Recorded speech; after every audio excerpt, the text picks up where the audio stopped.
Let us continue in the new book of Madame Guyon, On the Way to God. We're chapter 3. Passivity and interior sacrifice.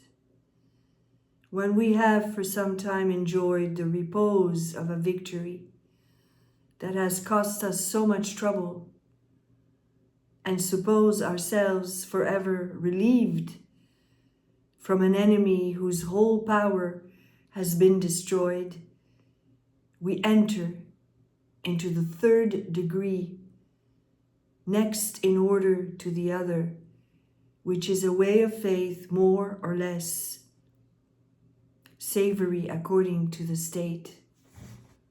This is when we overcome a battle, my friends. Yes, we enter into a condition of alternate dryness and facility, as I have stated, and in this dryness the soul perceives certain exterior weaknesses, natural defects which, though slight, take it by surprise.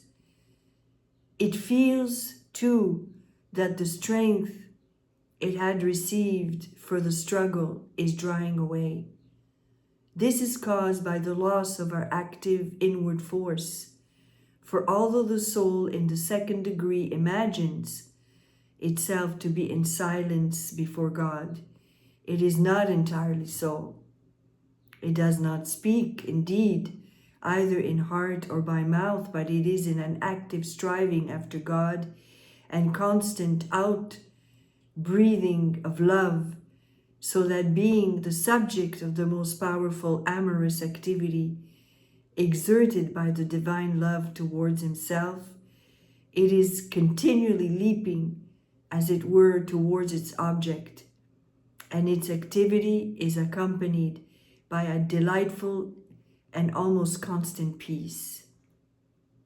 As it is from this activity of love that we acquire the strength to overcome nature, it is then that we practice the greatest virtues and most severe mortifications. But just in proportion as this activity decays and is lost in an amorous passivity, so does our strength of resistance sink and diminish. And as this degree advances and the soul becomes more and more passive, it becomes more and more powerless in combat. As God becomes strong within, so do we become weak. Some regard this impossibility of resistance as a great temptation, but they do not see that all our labor, aided and assisted by grace, can only accomplish the conquest of our outward senses, after which God takes gradual possession of our interior and becomes himself our purifier. And as he required all our watchfulness while he continued us in amorous activity, so he now requires all our fidelity to let him work while he begins to render himself Lord by the subjection of the flesh to the spirit. Let him work. Let him do what he's meant to do within you. Don't resist. Don't fight back. Don't run away. Get out of the way and let God mold you in the way that he's supposed to. For it must be observed that all our outward perfection depends upon and must follow the inward, so that when we are employed in active devotion, however simple, we are actively engaged against ourselves just as simply. The second degree accomplishes the destruction of the outward senses, the third, that of the inward, and this is brought about by means of this savory passivity. But as God is then working within, he seems to neglect the outward, and hence the reappearance of defects, though feebly and only in a time of aridity which we thought extinct. The nearer we approach the termination of the third degree, the longer and more frequent are our aridities and the greater our weakness. This is a purification which serves to destroy our eternal feelings. As the amorous activity put an end to our external, and in each degree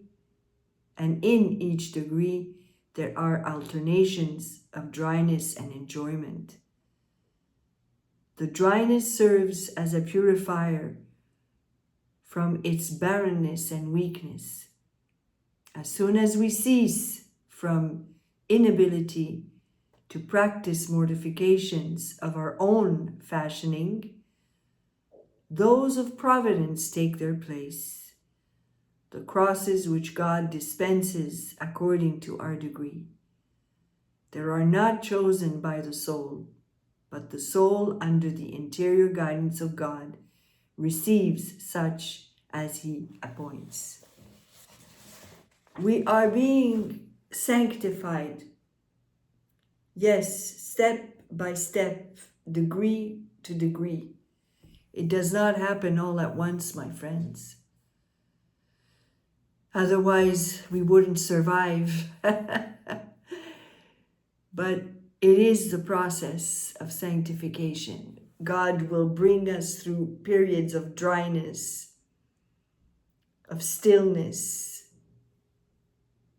and will refine us, purify us. And then we move on to another level. You see, we keep going from glory to glory until we will be exactly like him when he comes back. This is the preparation. This is the training ground. That's why we're here, to discover who we truly are in him and to let him take full possession of our soul. And like Paul taught us, like Paul who had come to this blessing, to this truth, when I am weak, that's when I am strong. Because it's the power of God within us that thrives.